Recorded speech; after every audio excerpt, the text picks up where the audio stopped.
Maths master corner में खुश आमदीद। आज हम स्टार्ट कर रहे हैं एक्सरसाइज 3.2 चैप्टर नंबर 3 की, और ये मैट्रिसेस से रिलेटेड है। तो अब हम इसमें ये देखेंगे कि हम मैट्रिसेस के अंदर एडिशन, सब्ट्रैक्शन और मल्टीप्लिकेशन किस तरह से करते हैं मैट्रिसेस के अंदर। ठीक है, तो आपने एडिशन और सब्ट्रैक्शन के लिए तो एक बात याद रखनी है कि जब भी देखें two matrices can be added और subtracted only if they order is same. तो ये बात आपने सेम याद रखनी है कि जब भी उनका ऑर्डर सेम होगा तभी उनकी एडिशन और सब्ट्रैक्शन जो है वो पॉसिबल है। ठीक है, ये सिर्फ एडिशन और सब्ट्रैक्शन की बात हो रही है कि जब उनका ऑर्डर सेम होगा। और ऑर्डर हमने देखा था number of rose multiply number of column कहते हैं किसी भी मैट्रिक्स के अंदर। तो देखिए, अगर आपके पास ये 3 मैट्रिसेस हैं तो आपने ये बताना है कि यहाँ पे एडिशन और सब्ट्रैक्शन किन दो के दरमियान पॉसिबल है। तो इसका अगर आप ए मैट्रिक्स का ऑर्डर देखें ना, तो यहाँ 2 रोज हैं और 1 कॉलम है। इसी तरह यहाँ 2 रोज हैं सी में और 1 कॉलम। तो इसका मतलब ए और सी की एडिशन भी पॉसिबल है और सब्ट्रैक्शन भी पॉसिबल है, जबकि इसका बी का ऑर्डर आपके पास डिफरेंट बन रहा है। यहाँ पर सिर्फ 1 रो है जबकि 2 कॉलम्स है। तो ऑर्डर का सेम होना यानी कि एडिशन और सब्ट्रैक्शन में बहुत ज़रूरी है। ठीक है, अदरवाइज ये पॉसिबल नहीं है। नेक्स्ट पेज पे चले, देखते हैं हम इनकी जो इम्पॉर्टेंट पॉइंट्स हैं और इनके टॉपिक्स हैं वो देखते हैं, फिर एक्सरसाइज स्टार्ट करते हैं। In the process of addition subtraction of the matrices, only corresponding elements are added or subtracted. Matrices of the same order are conformable for the addition and subtraction. तो यहाँ दोनों जो पॉइंट्स हैं इनमें ये बात की गई है, आपने याद रखनी है। एक तो आपके पास कॉरस्पॉन्डिंग नंबर्स हमेशा ऐड और सब्ट्रैक्ट होंगे, जो कि फर्स्ट पॉइंट में बात की गई थी। जैसे फॉर एग्जांपल अगर आपके पास दो देखें, एक ए मैट्रिक्स है और एक बी है, अगर हमने इनको ऐड करना है ना, तो कॉरस्पॉन्डिंग का मतलब है कि ये जो पहला एलिमेंट है ये इस पहले एलिमेंट के अंदर ऐड होगा या सब्ट्रैक्ट होगा। इसी तरह ये जो दूसरा ये वाला एलिमेंट है ये इसके अंदर अपनी पोजीशन पे पड़े हुए बी के अंदर जो मैट्रिक्स उसी पोजीशन पे पड़ा होगा, जो एलिमेंट पड़ा होगा उसमें ऐड या सब्ट्रैक्ट होगा। तो ये इस तरह से इनकी एडिशन और सब्ट्रैक्शन है। फर्दर हम इनको करेंगे तो आपको और अच्छा समझ आ जाएगा। ठीक है, दूसरी बात यहाँ जो कही गई थी तो वो ये था कि मैट्रिसेस ऑफ सेम ऑर्डर, अगर तो सेम ऑर्डर होगा तो आप कहेंगे कि ये दो मैट्रिसेस जो हैं वो कंफर्मेबल हैं फॉर एडिशन या सब्ट्रैक्शन। नेक्स्ट हमारे पास आता है स्केलर मल्टीप्लिकेशन ऑफ मैट्रिक्स। तो स्केलर मल्टीप्लिकेशन ऑफ मैट्रिक्स का मतलब ये है कि अगर आपके पास कोई नंबर कांस्टेंट मल्टीप्लाई हो रहा है किसी मैट्रिक्स के साथ तो वो किस तरह से होगा। जैसे देखिए ना 2c लिखा है, तो 2c क्या है, c हमारे पास कोई मैट्रिक्स है। अगर आपने 2c करना है तो इसका मतलब है कि हर एलिमेंट जो c का होगा मैट्रिक्स के अंदर, हर एलिमेंट को आपको 2 से मल्टीप्लाई करना पड़ेगा। ठीक है, ये सारा बताया। तो इस तरह से ये स्केलर मल्टीप्लिकेशन होती है। इसी तरह से जो आपके पास सारी प्रॉपर्टीज़ भी हम देखते जाएंगे। Commutative property of the matrix with respect to addition क्या होती है कि अगर आप a प्लस बी रख दें, यानी कि पहले a मैट्रिक्स रख दें फिर b रख दें, या b पहले रख दें a रख दें, तो इनका आंसर इक्वल होता है और ये कम्यूटेटिव प्रॉपर्टी ऑफ एडिशन को सेटिस्फाइड करते हैं। तो ये आप बड़ी आसानी से इसको एग्जांपल से समझ सकते हैं। मैं सिर्फ आपको यहाँ पे प्रॉपर्टीज़ बता देती हूँ। Associative property of matrix with respect to addition क्या है, इसमें आपके पास ये है कि अगर आपके पास कोई से 3 मैट्रिसेस हैं, पहले 2 को आप ऐड करके तीसरे में ऐड करें, या पहले दूसरे और तीसरे को ऐड करके फिर फर्स्ट वाले में ऐड कर दें, तो इनका आंसर सेम होगा। तो इसको आप कहेंगे कि commutative property with respect to addition जो है वो होल्ड कर रही है। आगे सारी इसकी एग्जाम्पल बताइए। तो बस ब्रैकेट में रखने का मतलब ये है, आपने बस ये याद रखना कि पहले आप इन दोनों मैट्रिसेस को ऐड करेंगे फिर इसके रिजल्ट को इसमें करेंगे। तो यहाँ सिंपली मैं जो ब्रैकेट्स हैं इनका मतलब ये है। नेक्स्ट, अगर आप एडिटिव आइडेंटिटी इन मैट्रिसेस देखते हैं तो एडिटिव आइडेंटिटी क्या है। देखिए, सबसे पहले आपने जैसे रियल नंबर्स में ये सारी प्रॉपर्टीज़ पढ़ी हैं तो इनको उस तरह से आपने माइंड में रखना है कि एडिटिव आइडेंटिटी का मतलब यह है कि किसी मैट्रिक्स में आप कौन सा ऐसा नंबर ऐड करेंगे कि वो दोबारा वही मैट्रिक्स आ जाए। तो जाहिर है कि सिर्फ 0 ही ऐसा नंबर होगा, लेकिन उसको हम यहाँ पर O से रिप्रेजेंट करें और O होगा आपके पास 0 0 0 मैट्रिक्स, यानी कि इसको हम ओ का मतलब ये होगा कि ऐसा मैट्रिक्स जिसकी तमाम एंट्रीज आपके पास ज़ीरो हैं या तमाम एलिमेंट्स ज़ीरो हैं। जैसे अगर ये एक मैट्रिक्स है ना ए, तो हमने इसमें अगर ज़ीरो मैट्रिक्स ऐड करना है तो वो क्या होगा कि उसका ऑर्डर यही होगा, क्योंकि हम एडिशन और सब्ट्रैक्शन की बात करें ना तो ऑर्डर तो सेम होगा, यही ऑर्डर होगा, लेकिन सारी एलिमेंट्स जो होंगे उसके वो ज़ीरो होंगे। उसको ऐड करें तो दोबारा फिर यही आ जाए तो ये एडिटिव आइडेंटिटी होगी। तो एडिटिव आइडेंटिटी जो मैट्रिसेस में आपके पास होगी स्टूडेंट्स, वो ये ओ ही होगी, ठीक है, जिसके अंदर आपके पास ज़ीरो ज़ीरो एंट्रीज होंगी। और ये डिपेंड करता है कि आपके पास जो मैट्रिक्स है ना वो किस ऑर्डर का, जिस ऑर्डर का होगा उस ऑर्डर क्या है जो है वो आपके पास एडिटिव आइडेंटिटी होगी। जैसे लेट्स सपोज अगर ए आपके पास कुछ इस तरह था, इस ऑर्डर का है, तो ओ आपके पास इस तरह का होगा, ठीक है, ये वाला होगा, तब इसमें हम ऐड करेंगे तो दोबारा फिर ए ही आ जाएगा। इसी तरह से एडिटिव इन्वर्स है। एडिटिव इन्वर्स में आपने याद रखना है कि additive inverse of the matrix A is a such matrix which when added to A gives additive identity। तो ये आपने याद रखना है कि एडिटिव इन्वर्स क्या होगा, आपने यहाँ पर कुछ इस तरह का मैट्रिक्स ऐड करना है कि दोबारा जो है वो आपके पास एडिटिव आइडेंटिटी ओ आ जाए, ज़ीरो ज़ीरो आ जाए। तो बड़ा आसान है कि यहाँ पर अगर हम ए के अंदर माइनस ए यही वाला मैट्रिक्स माइनस के साथ ऐड कर दें तो ये हमारे पास सारी उनकी जो एंट्रीज हैं वो ज़ीरो हो जाएंगी। इसको आप यहाँ से समझ सकते हैं, जैसे ये एक एक्स मैट्रिक्स है ना, तो इसका एडिटिव इनवर्स क्या होगा, माइनस एक्स, सिंपली माइनस कर दें उसको। तो देखिए ये दोनों मैट्रिक्स हैं, एक एक्स है और एक माइनस एक्स। अब आप इन दोनों को अगर ऐड करें तो आपके पास आराम से एडिटिव आइडेंटिटी आ जाएगी, यानी कि ज़ीरो ज़ीरो ज़ीरो सारी एंट्रीज आ जाएंगी। साथ में आप इनको भी चेक पॉइंट्स को भी देख लिया करें, ये भी इम्पॉर्टेंट है। Taking matrices A B C of same order verify, तो ये चीज़ आप बड़ी आसानी से कर सकते हैं। अगर आपके पास ए बी दो सेम ऑर्डर के हैं, उसको किसी के अब आपके पास कोई कांस्टेंट है से मल्टीप्लाई कर दे, पहले ऐड करके फिर मल्टीप्लाई कर दे, या दोनों को इंडिविजुअली इस कांस्टेंट से मल्टीप्लाई करके ऐड कर दे, तो सेम आंसर होंगे। ये रिजल्ट्स जो है ना ये आप बड़ी आसानी से, अगर आपके पास मैट्रिसेस हैं और साथ में कांस्टेंट नंबर है, देखें एच और के आर कांस्टेंट, कोई भी कांस्टेंट नंबर है तो उनको प्रूव कर सकते हैं बहुत आसानी से, अगर आपको एडिशन और सब्ट्रैक्शन ऑफ द मैट्रिसेस आती है तो।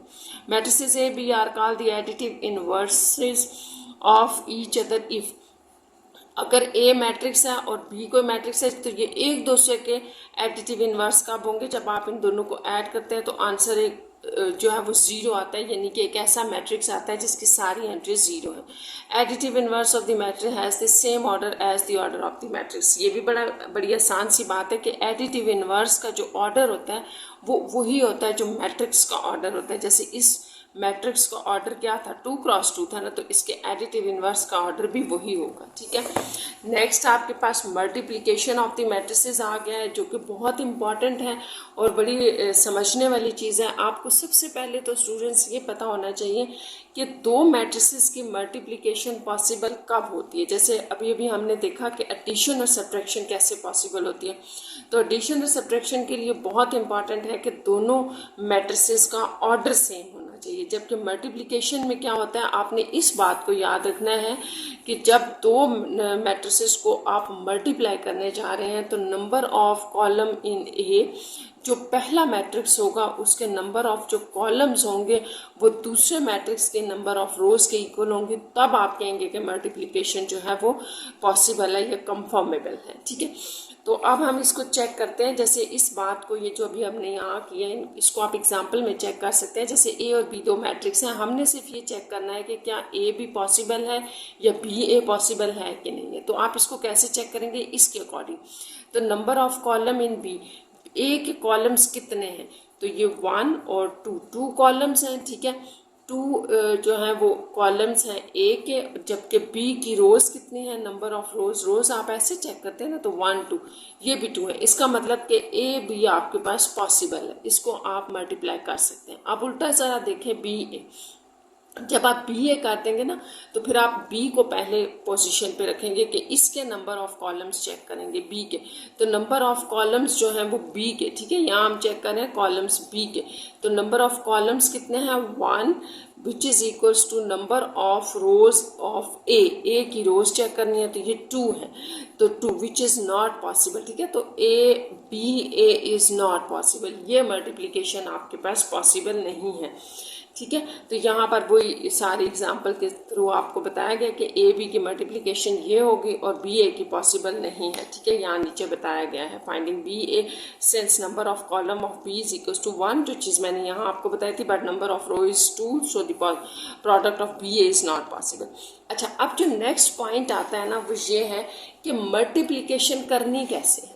तो वो मल्टीप्लिकेशन मैं आपको यहाँ बता देती हूँ, फिर हम इसको आगे फर्दर जो है वो एग्जाम्पल्स में एक्सरसाइज के क्वेश्चंस में भी देखेंगे। ये एग्जाम्पल आप देख लें, अगर इन दोनों की पॉसिबल है मल्टीप्लिकेशन तो आपने कैसे मल्टीप्लाई करना है। तो सबसे पहले आपने ये बात याद रखनी है स्टूडेंट्स कि जो भी फर्स्ट मैट्रिक्स होगा ना, इसकी ये फर्स्ट रो को आप इस तरह से कर लें, ठीक है, हाईलाइट कर लें थोड़ा सा, और जो अगला मैट्रिक्स होगा इसके इस कॉलम को आपने हाईलाइट कर लेना, फर्स्ट कॉलम, इसकी फर्स्ट रो, इसका फर्स्ट कॉलम।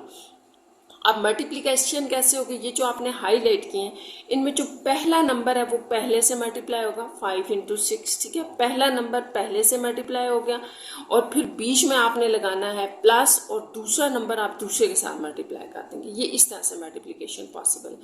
ये जो आपने हाईलाइट किया था इसको आप यहाँ पर मल्टीप्लाई कर चुके हैं। अब आप आ गए हैं रो नंबर 2 की तरफ, तो इसको लिखेंगे भी रो नंबर 2 में। यहाँ ये फर्स्ट रो में लिखना था, इसको सेकेंड रो में लिखना। अब आप रो नंबर 2 पे आ गए तो आप इसको कर दें ख़त्म, ठीक है, क्योंकि ये तो हम कर चुके हैं।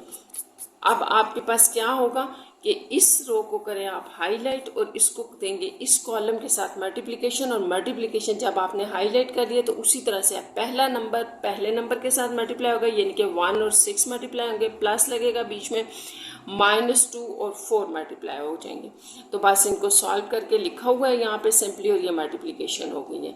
तो अगर आपको ये नहीं समझ आए तो कोई बात नहीं, हम इन्हें एक्सरसाइज के क्वेश्चन में ज़्यादा डिटेल से देख लेंगे, ठीक है। नेक्स्ट आपके पास जो है वो नेक्स्ट टॉपिक इसका देख लेते हैं। ये सारी तो मल्टीप्लिकेशन से रिलेटेड है। आगे यहाँ पर इस पेज पे बताया गया associative property of the matrices multiplication, तो ये भी होल्ड करती है कि आप दो मैट्रिसेस को ऐसे रख के बी के ए सी के साथ मल्टीप्लाई कर लें, या ए को अलग कर दें, इन दोनों को मल्टीप्लाई करके ए से मल्टीप्लाई करें तो आंसर सेम होगा, और इसको एग्जांपल के थ्रू बड़ी आसानी से प्रूव किया जा सकता है। नेक्स्ट आपको ये कहा गया है नेक्स्ट पेज पर कि distributive property of multiplication over addition और सब्ट्रैक्शन भी होल्ड करती हैं, यानी कि ये प्रॉपर्टीज़ भी होल्ड करती हैं। ये वही प्रॉपर्टीज़ हैं स्टूडेंट्स जो आपने नंबर्स में पढ़ी हैं, अब यहाँ हम मैट्रिसेस में इनको देख रहे हैं, तो ये भी होल्ड करेंगी। इसके साथ जो है एंड पे आपको यहाँ पर एक right distributive property of multiplication over addition दी गई है, और ओवर सब्ट्रैक्शन, तो ये भी होल्ड करेंगे, ठीक है। ये बस आपने माइंड में रखना है कि सारी प्रॉपर्टीज़ जो हैं वो होल्ड करती हैं। मल्टीप्लिकेटिव नेक्स्ट टॉपिक है मल्टीप्लिकेटिव आइडेंटिटी इन मैट्रिसेस। तो मैट्रिसेस के अंदर मल्टीप्लिकेटिव आइडेंटिटी क्या होता है ये आपने याद रखना है। तो आइडेंटिटी को आप हमेशा आई से रिप्रेजेंट करते हैं, और इसका डिफरेंट ऑर्डर हो सकता है अकॉर्डिंग टू योर मैट्रिक्स। जिस ऑर्डर का होगा आइडेंटिटी भी उस ऑर्डर की, यानी कि ये स्टार्ट 1 से होता है, ये भी होता है, इसके अलावा 1 0 0 1 भी होता है, और ये इसी तरह बढ़ता जाता है। अगर आप इसको 3 ऑर्डर में देख रहे हैं तो ये होती है। ये सारी मल्टीप्लिकेटिव आइडेंटिटीज़ हैं। यहाँ ये बताया गया कि these are not multiplicative identities, इनको मल्टीप्लिकेटिव आइडेंटिटीज़ नहीं कहा जाता। ये आपने याद रखना है क्योंकि ये 1 1 1 है सिर्फ, तो यहाँ 1 0 0 1 से ये स्टार्ट होती हैं। तो ये यहाँ पर बताया गया। साथ में commutative property of the matrices multiplication can hold in particular. तो आपने एक बात याद रखनी है स्टूडेंट्स की, जो commutative property of the matrix with respect to multiplication होती है, यानी कि A B is equals to B A, यानी कि अगर आपने ए बी मैट्रिक्स को पहले मल्टीप्लाई किया और फिर बी को पहले रख के ए को किया, ये जनरली होल्ड नहीं करती, ठीक है।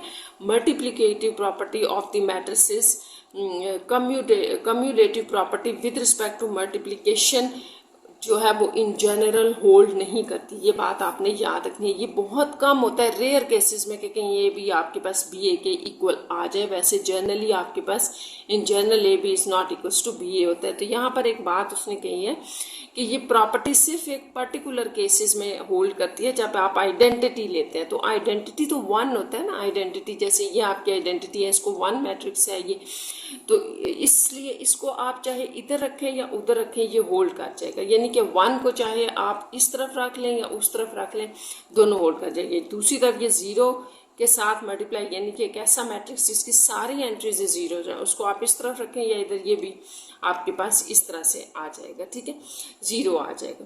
तो ये बातें थी। ठीक है, अब हम एक्सरसाइज स्टार्ट करते हैं। मेन चीज़ आपकी स्टार्ट हो गई है एक्सरसाइज 3.2। तो इसमें देखिए क्या है, find X Y Z from the following, if possible mention the reason, if not possible. जो मैंने मेन पॉइंट्स थे आपको थोड़े से बताए हैं। अब हम इस तरह करते हैं कि एक्सरसाइज स्टार्ट करते हैं, तो इसमें जो फर्दर चीज़ें होंगी ज़्यादा डिटेल में मैं आपको समझा दूंगी। ठीक है, यहाँ पे अब ये है कि फाइंड एक्स वाई जी, आपने कॉन्स्टेंट्स की वैल्यूज फाइंड आउट करनी है इफ़ पॉसिबल, अगर possible, mention the reason if not possible. और अगर आपको लगता है कि नहीं पॉसिबल तो आपने इसकी रीज़न भी बतानी है। तो बड़ा आसान है, हर मैट्रिक्स, दो मैट्रिक्स के दरमियान इक्वालिटी दी हुई है, तो बस आपने इक्वालिटी के रूल्स को याद रखना है कि कब आप कहते हैं कि टू मैट्रिक्स आपके पास इक्वल होते हैं। ठीक है, तो उसमें वो दो पॉइंट्स थे वो याद रखने आपने। एक तो ये कि उनका ऑर्डर सेम होना चाहिए, दूसरा उनके कॉरेस्पॉन्डिंग एलिमेंट सेम होने चाहिए। तो ये दो बातें अगर आपको याद है तो ये सारे पार्ट्स बड़ी इजीली हो जाएंगे सॉल्व।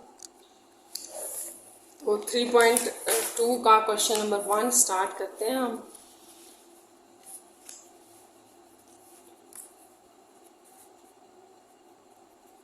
इसमें जो आपको फर्स्ट ए में दिए गए हैं ना दो मैट्रिक्स, वो हैं x 9 is equals to 2y।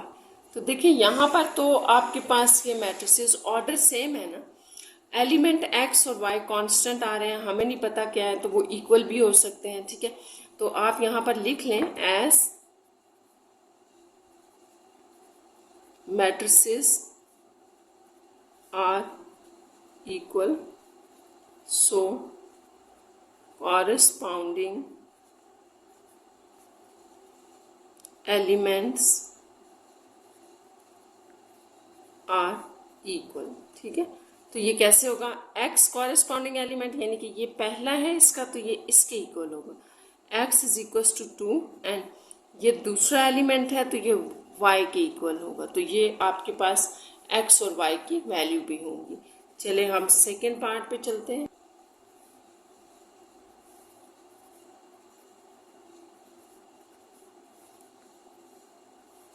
7 3 और 4 0। चलिए ये दो मैट्रिक्स हमने लिख दिए।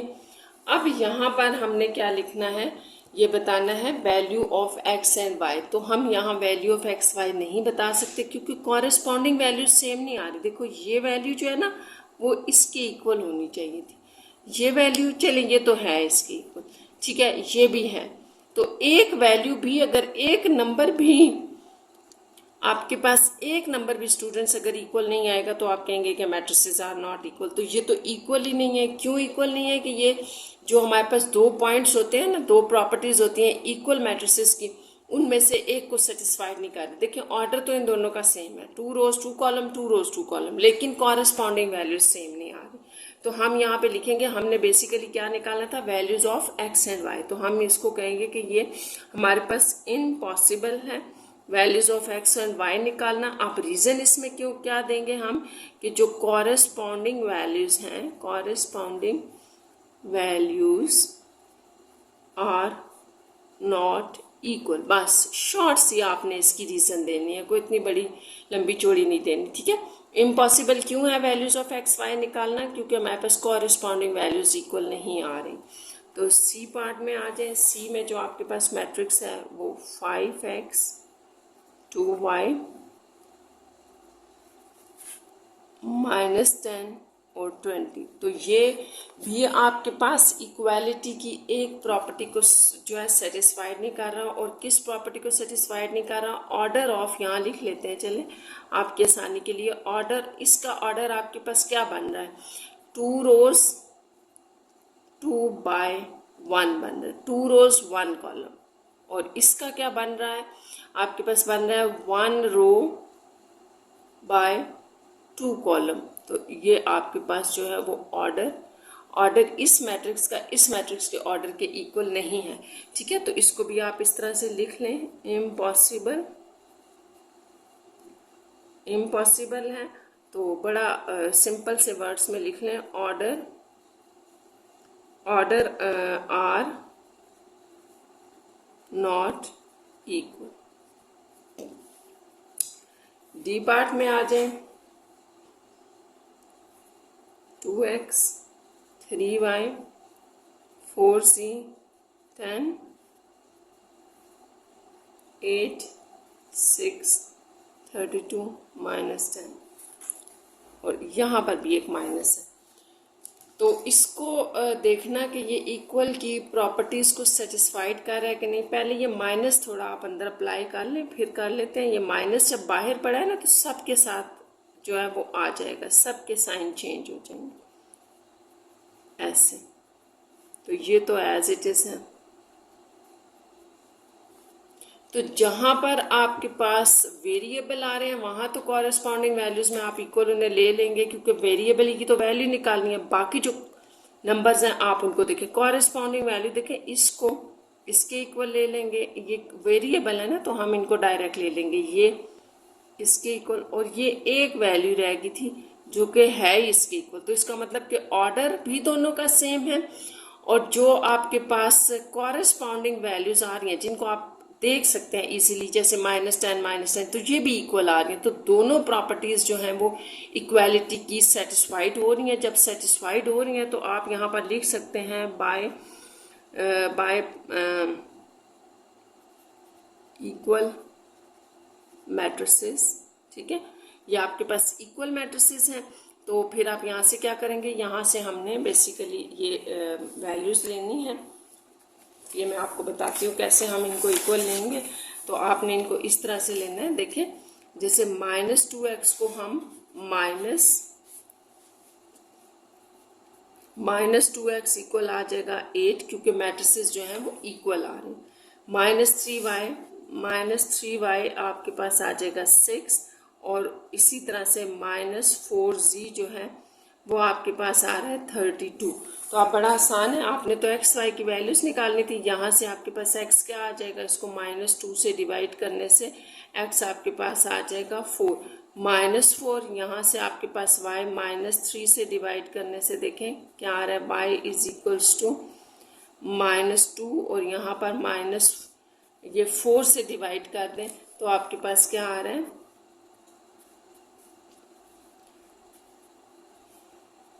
z is equals to -8। तो इस तरह से ये एक्स वाई जी की जो है वो हमारी रिक्वायर्ड वैल्यूज हैं जो हमने फाइंड आउट करनी थी। नेक्स्ट आपके पास जो ई पार्ट है, इसमें आपके पास है x -2y 6x + y is equals to 3 -6 तो अगर आप देखें तो यहाँ पर भी आपके पास ये वैल्यू तो चले इसके इक्वल आ गई, ये भी आपके पास इसके इक्वल आ गई। तो ये एक वैल्यू अपनी वैल्यू के इक्वल आ रही है। तो इसका मतलब है कि यहाँ ऑर्डर भी सेम है, और अगर हम इक्वालिटी ऑफ द मैट्रिसेस में देखें तो ये नंबर सेम आ रहा है। तो बाकियों को तो हमने वैसे भी फाइंड आउट करना है। तो यहाँ पर आप लिखें मैट्रिसेस आर इक्वल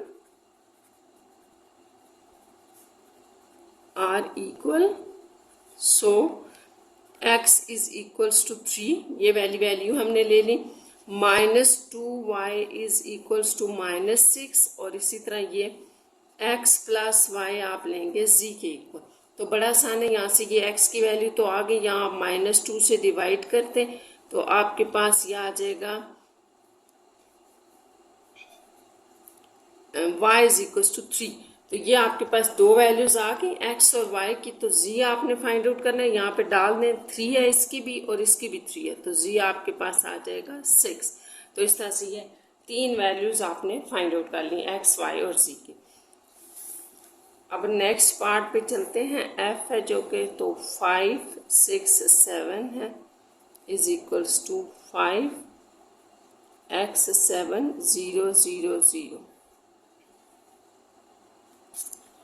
तो यहाँ पर आप सबसे पहले तो यही देखें कि हमारे पास नज़र आ रहा है कि ऑर्डर जो है ना मैट्रिक्स का वो ही सेम नहीं है। इसका ऑर्डर अगर आप देखें तो ये देखें 3 रोज है 3/1 है, क्योंकि 3 रोज हैं 1 कॉलम है। और इसका ऑर्डर अगर आप देखें तो 3 रोज तो 3 आ रही हैं, ठीक है, लेकिन कॉलम कितने आ रहे हैं, कॉलम आपके पास 2 हैं। तो इनका तो ऑर्डर ही सेम नहीं है। जब ऑर्डर सेम नहीं है तो ये इक्वालिटी की प्रॉपर्टी को सेटिस्फाइड नहीं करते, और इसमें से हम जो है वो values of constant find out नहीं कर सकते, इम्पॉसिबल है, ठीक है। तो यहाँ पर भी आप लिख लें ऑर्डर आर नॉट सेम, तो ये कंडीशन इसकी सेटिस्फाइड नहीं होती, इसलिए वैल्यूज हम जो है वो एक्स वाई जी की फाइंड आउट नहीं कर सकते। Next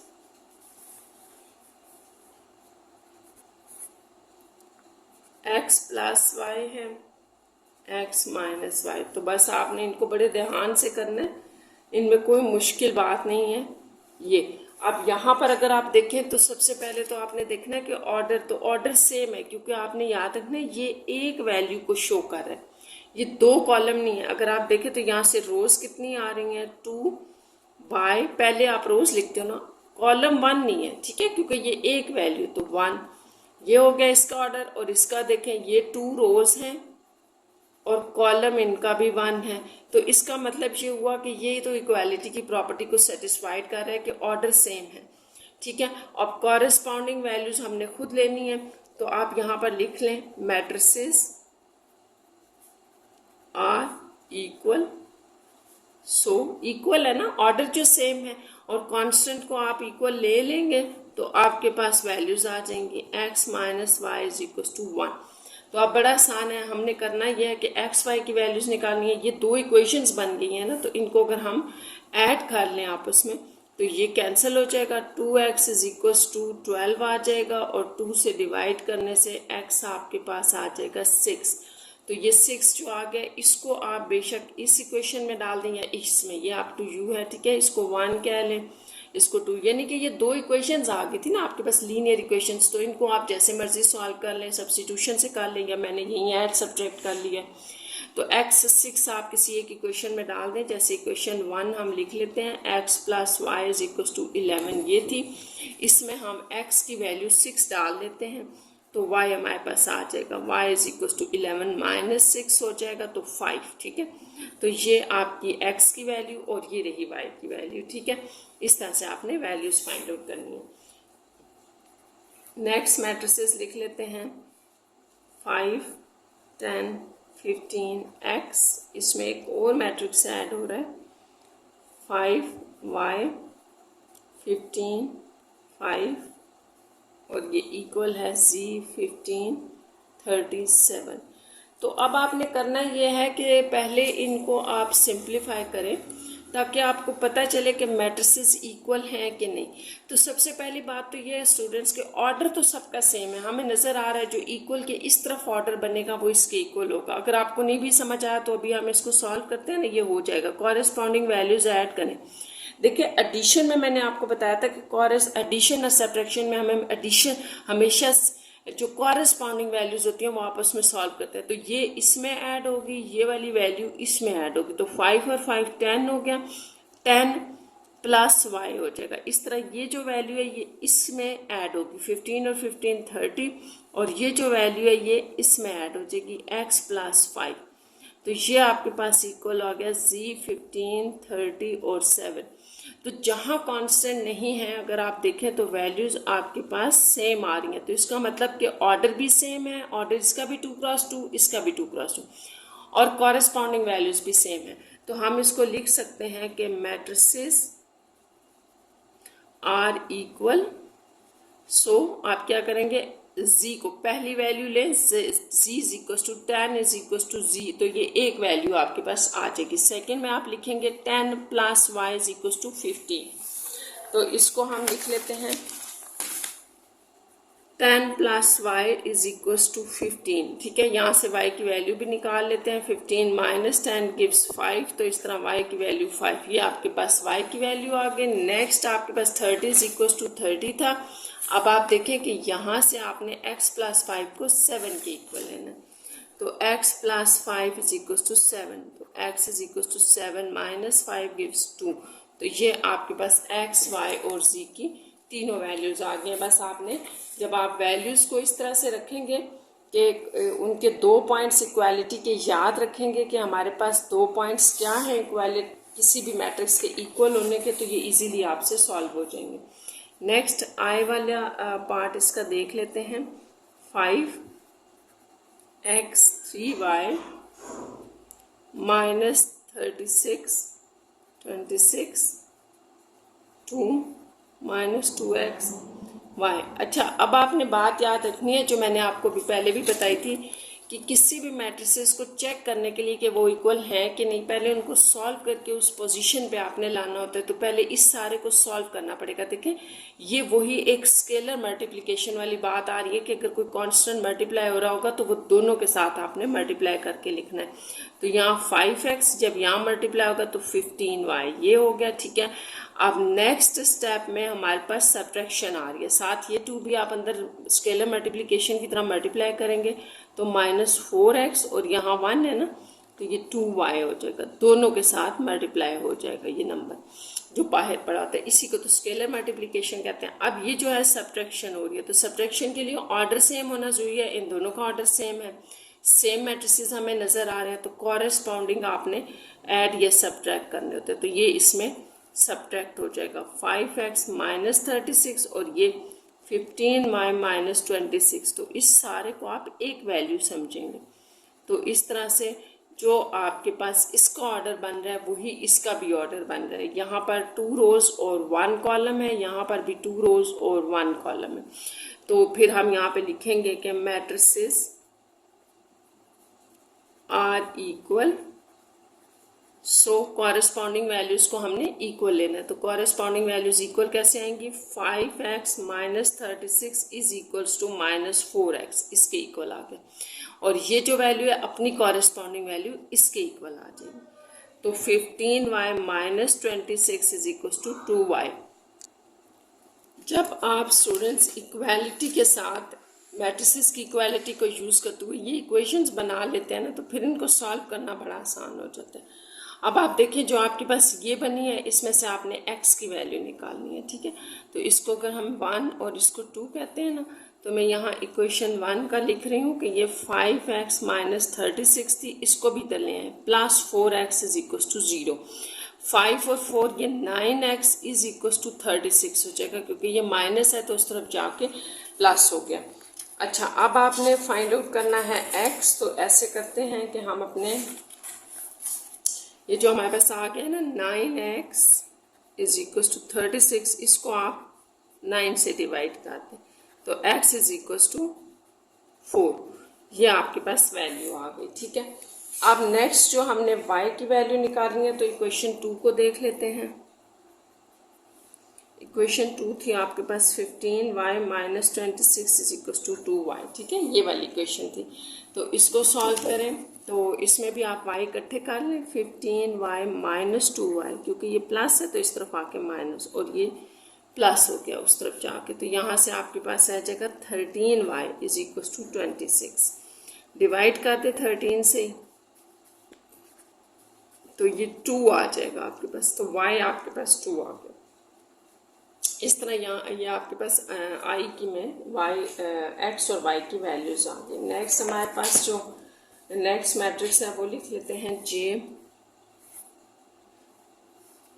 x y z minus 2 minus 4 5 is equal, sorry plus है बीच में, प्लस के बाद 2 इंटू फिर एक मैट्रिक्स आ रहा है 5 3 2 1 6 3। ठीक है, आगे जगह नहीं है, मैं इसको नीचे लिख रही हूँ। इक्वल के दूसरी तरफ आपके पास है 0 0 0 0 8 11। तो इनको हमने ये देखना है कि ये मैट्रिक्सेस आपके पास इक्वल आ रहे हैं कि नहीं आ रहे, ये पूरा क्वेश्चन है आपके पास। तो देखिए ये सिर्फ आपकी लेफ्ट साइड है, तो इसको पहले सॉल्व करके एक मैट्रिक्स बनाना पड़ेगा, फिर हम देखेंगे कि ये इक्वल की प्रॉपर्टीज़ को सेटिस्फाइड कर रहा है कि नहीं। अच्छा ये तो अकेला है, इसको आप एज इट इज़ लिख दें, क्योंकि इसके साथ ना तो कुछ चीज़ ऐड हो रही है अभी, ना ही मल्टीप्लाई। यहाँ पर ये 2 इनके साथ मल्टीप्लाई हो रहा है, तो आपने याद रखना है ये उसी तरह से एक स्केलर है जो कि सबके साथ अंदर जाके मल्टीप्लाई होगा। तो यहाँ हम 2 को हर एलिमेंट के साथ मल्टीप्लाई कर रहे हैं। देखिए 5 2 ज़ा 10, 3 2 ज़ा 6, 2 2 ज़ा 4, यहाँ 2 1 ज़ा 2, 6 2 ज़ा 12, 3 2 ज़ा 6, और इक्वल के दूसरी तरफ आपके पास ये मैट्रिक्स पड़ा है। तो अभी भी एक स्टेप रहता है, ठीक है, फिर उसको देखते हैं। ये दोनों अब ऐड होंगे, तो कॉरेस्पॉन्डिंग वैल्यूज ऐड करें, x प्लस 10, इसी तरह y इसमें ऐड होगा तो y प्लस 6, ठीक है।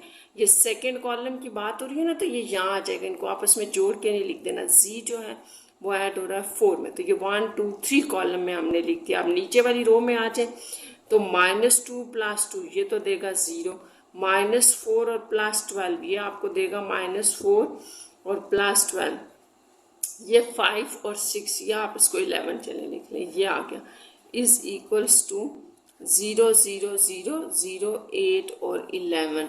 तो यहाँ पर भी आप इसको ना 8 भी लिख सकते हैं, 12 -4 8 ही होता है ना, मैंने लिखा नहीं है, आप इसको लिख लें तो ये सेम आ रहे हैं। देखें अब ये इसके इक्वल आ गया, ये इसके इक्वल आ गया, ये इसके, तो इनके ऑर्डर भी सेम है, और हमारे पास जो है वो कॉरेस्पॉन्डिंग वैल्यूज़ जहाँ पर नज़र आ रही हैं वो भी सेम है। तो इसका मतलब हुआ कि हम लिख सकते हैं मैट्रिसेस आर इक्वल, ठीक है। सो कॉरेस्पॉन्डिंग वैल्यूज़ के अकॉर्डिंग ये वैल्यू अपने इस 0 के इक्वल होगी, x plus 10 is equal to 0, जहाँ से x आपके पास -10 आ जाएगा, एक वैल्यू आ गई, ठीक है।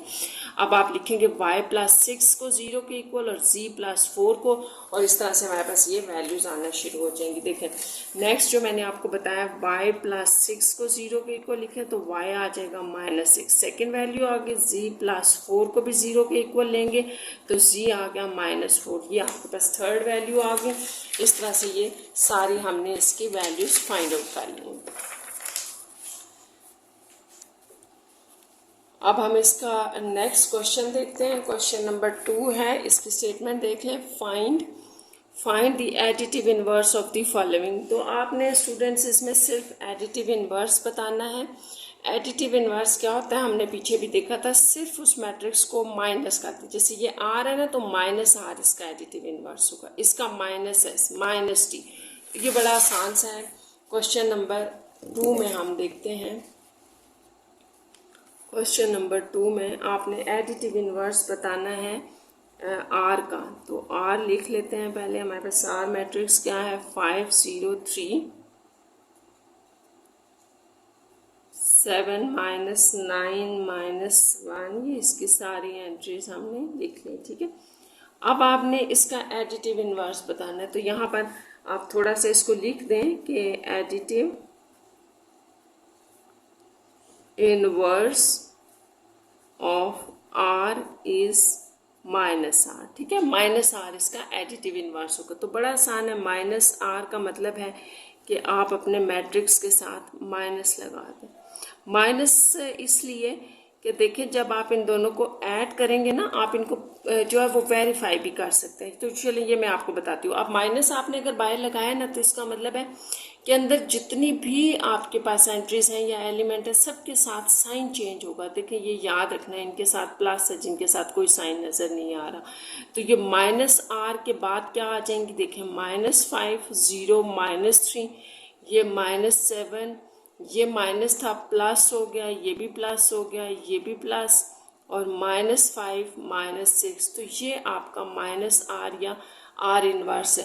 तो चेकिंग वैसे यहाँ ज़रूरत तो नहीं है चेक करने की, वैसे आपको मैं बता देती हूँ कि वेरिफिकेशन यूँ हो सकती है कि जो आपका आर है इसमें अगर आप प्लस कर दें -r को, इन दोनों मैट्रिसेस को ऐड कर देना आप, एडिटिव इनवर्स की बात हो रही है ना, तो वो 0 0 0 मैट्रिक्स आपके पास आना चाहिए, और ये आ जाएगा क्योंकि आपने साइन जो चेंज कर दी हैं, तो बस ये इसका एडिटिव इनवर्स है। इसी तरह जो आपके पास s है, ठीक है, वो तो r हो गया था, s का भी आपने एडिटिव इनवर्स बताना है। तो इसमें भी हम लिख देते हैं कि जो आपके पास एडिटिव इन्वर्स होगा, additive inverse of S is minus S. तो माइनस एस है, बड़ा आसान सा, माइनस एस कैसे होगा, इसके साथ आपने बाहर माइनस लिया और यहाँ पे मैं डायरेक्ट माइनस अंदर अप्लाई करके लिख रही हूँ। चलिए यहाँ लिख देती हूँ, ये लें, ये मैं अगले स्टेप में यहीं पे साथ आके कर देती हूँ, ठीक है। ये माइनस हमने लिया था ना, तो ये माइनस अंदर अप्लाई हो गया, ये प्लस हो गया, ये माइनस हो गया, ये भी माइनस हो गया, ये प्लस और ये भी प्लस, ये माइनस। तो ये है आपके पास एडिटिव इनवर्स ऑफ एस, यानी कि माइनस एस। लास्ट इसके 2 के अंदर ही जो लास्ट आपको मैट्रिक्स दिया ना, वो भी लिख लेते हैं, टी है। तो टी का भी आप लिख लें, 5 - 6 1 था। तो additive inverse of T is minus T. तो यहाँ माइनस टी ले लें, एक नेगेटिव यहाँ बाहर आ जाएगा, साइन चेंज कर देने हैं, और वो याद रखना आपने हर एलिमेंट के साथ करना है। तो ये देखिए प्लस है, -5, ये माइनस है, प्लस हो जाएगा, ये प्लस था, ये माइनस। तो ये एडिटिव इनवर्स है टी का, यानी कि माइनस टी। नेक्स्ट आप देखिए क्वेश्चन नंबर 3, बहुत आसान सा है। इफ़ ए बी सी, देखें अगर आपके पास 3 मैट्रिसेस हैं, देन फाइंड, ये फाइंड आउट करना है आपने। तो ये वैल्यू हम सारी लिख लेते हैं क्या, और इसको फाइंड आउट कर लेते हैं। क्वेश्चन नंबर 3, सबसे पहले ना हम इसके मैट्रिसेस लिख लेते हैं। ए मैट्रिक्स क्या है आपके पास गिवन, 5 3 - 2 6।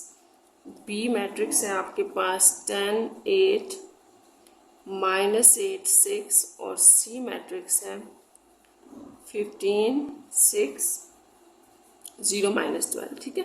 तो ये आपको मैट्रिसेस गिवन थे। फर्स्ट पार्ट देखिए ज़रा, फाइंड क्या करना है, 2a + 1/2b -1/3c। तो ये सारी आपने वैल्यू फाइंड आउट करनी है। तो ये बड़ा आसान सा है स्टूडेंट, सिंपल आपके पास अगर आप देखें ना, तो इस सब में क्या है, सिंपल जो हमने एडिशन या सब्ट्रैक्शन मैट्रिसेस के दरमियान पढ़ी है वो है, और साथ में हम ये देख रहे हैं कि स्केलर्स इनके साथ जो है वो मल्टीप्लाई हो रहे हैं, ठीक है।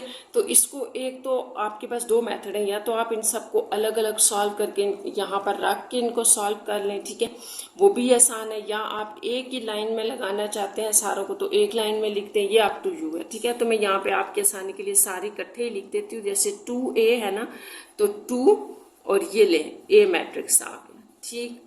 इसी तरतीब पे हम चल रहे हैं। आगे क्या आ रहा है, +1/2, तो ये 1/2, साथ में आपका मैट्रिक्स बी है, तो ये हमने बी लिख लिया। अगले स्टेप में हम इन्हें सॉल्व कर लेंगे। -1/3 है, तो साथ में आपका सी है ये। तो अब हमने इनको सॉल्व करना है, ठीक है, और एक मैट्रिक्स में आंसर देना है। तो सबसे पहले तो ये मल्टीप्लिकेशन परफॉर्म होगी, ठीक है। तो ये स्केलर मल्टीप्लाई है, मैंने आपको पहले भी बताया था, हर नंबर के साथ अंदर मल्टीप्लाई होगा। तो करें, 5 2 ज़ा 10, 3 2 ज़ा 6, 2 2 ज़ा -4, 6 2 ज़ा 12, ये तो सॉल्व हो गया। प्लस इसको जब आप लिखेंगे 10/2, ठीक है, चलें ये लिख लेते हैं, फिर अगले स्टेप में कैंसिल कर लेंगे। तो ये -8/2, ये सब के साथ डिवाइड हो रहा है ना, तो डिवाइड ही होगा। यहाँ ये माइनस एज इट इज़ रहने दें, और साथ में 1/3 सब के साथ आपने डिवाइड कर देना, क्योंकि ये डिवाइड हो रहा है ना, तो ऐसे ही आएगा यूँ करके, 0/3 -12/3, ठीक है। इसको आप यूँ समझ सकते हैं ना कि जैसे 15 × 1/3 आ रहा था ना, तो हमने 15/3 लिख दिया। तो ये मैंने आपके आसानी के लिए वैसे बताया, ठीक है। अब यहाँ से आप देखें क्या होगा, यहाँ देखें 2 5 हो जाएगा, 2 4 2 4, और यहाँ 2 3, इसी तरह यहाँ आ जाए 2 5 15, 3 2 6, ये तो 0 हो जाएगा, 3 4। तो अब आपके पास ये जो 3 मैट्रिसेस बचे हैं, इनको लिख लें और फिर इनको सॉल्व करते हैं। तो हमारे पास देखें स्टूडेंट्स क्या आ रहा था, फर्स्ट मैट्रिक्स था 10 6 -4 12, ये फिर इसमें प्लस हो रहा है कटिंग के बाद वाला। इसमें हम मैट्रिक्स देख रहे हैं, जो हमारे पास बच गया था ये है, ठीक है। फिर इसको देखते हैं, सॉल्व कर लेते हैं आगे, ये और साथ में -5 2 0 -4, तो ये आ गया, ठीक है। अच्छा, अब ये आपके ऊपर है कि बेशक आप इन दोनों को ऐड करके इसमें से सब्ट्रैक्ट कर लें या इन दोनों को सब्ट्रैक्ट कर लें फिर ऐड कर लें। ठीक है, तो मैं इसको ऐड कर रही हूँ पहले। तो जो एडिशन का रूल है ना आपके पास या सब्ट्रैक्शन का, वही है कि कॉरस्पॉन्डिंग वैल्यू कॉरस्पॉन्डिंग में सॉल्व होगी। तो 10 + 5 15, इसी तरह ये 6 और यहाँ ये 6 + 4 10 आ जाएगा। ये -4 और -4 आपस में सॉल्व हो गए, -8। 12 + 3 आपको देगा 15।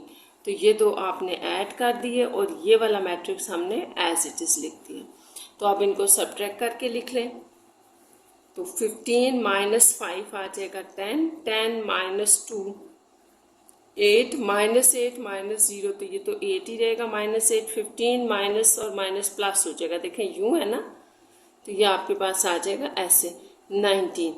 तो ये जो है वो हमारे पास इसका आंसर आ रहा है। और हमने ये क्या फाइंड आउट किया था, ये भी लिख देते हैं। 2a हमारे पास था, +1/2b और -1/3c, ये इसका रिजल्ट है। ठीक है, तो ये मैंने आपके सामने ही सॉल्व किया। इसमें कोई मुश्किल बात नहीं है, सिंपल मल्टीप्लिकेशन एडिशन सब्ट्रैक्शन थी, तो मेरे पास तो यही आंसर आ रहा है। बुक में थोड़ा सा चेंज लिखा हुआ है, तो मैंने आपको पहले भी बताया था कि ये न्यू बुक है, तो थोड़ी बहुत इसके में मिस्टेक्स हो सकती हैं। ठीक है, आंसर ये है, करेक्ट आंसर है। इसके बाद हम इसका सेकेंड पार्ट देख लेते हैं, जो कि आपको गिवन था कि a - 1/2b को सॉल्व करें और इसका जो एक मैट्रिक्स निकलेगा आंसर वो निकाल दें। तो मैट्रिसेस तो स्टूडेंट्स वही हैं। a लिख लेते हैं। a आपके पास था 5 3 - 2 6, क्योंकि क्वेश्चन एक ही चल रहा है ना। और b है आपके पास, ये b मैट्रिक्स है। तो अब इसी तरह ये स्केलर है। स्केलर आपके पास हर वैल्यू के साथ मल्टीप्लाई या डिवाइड होगा। तो इसको हम पहले लिख लेते हैं। ये आपके पास आ जाएगा 10/2, 8/2, -8/2 और 6/2। इसको आप सॉल्व करें तो ये तो हम एज इट इज़ लिख देते हैं। यहाँ पर ये 2 5 हो जाएगा 10, 4, ये भी आपके पास 4 और 3। तो अब आप देखिए रिमेनिंग में क्या रह गया, 5 4 -4 3। तो ये दोनों अब आपने सब्ट्रैक्ट करने हैं।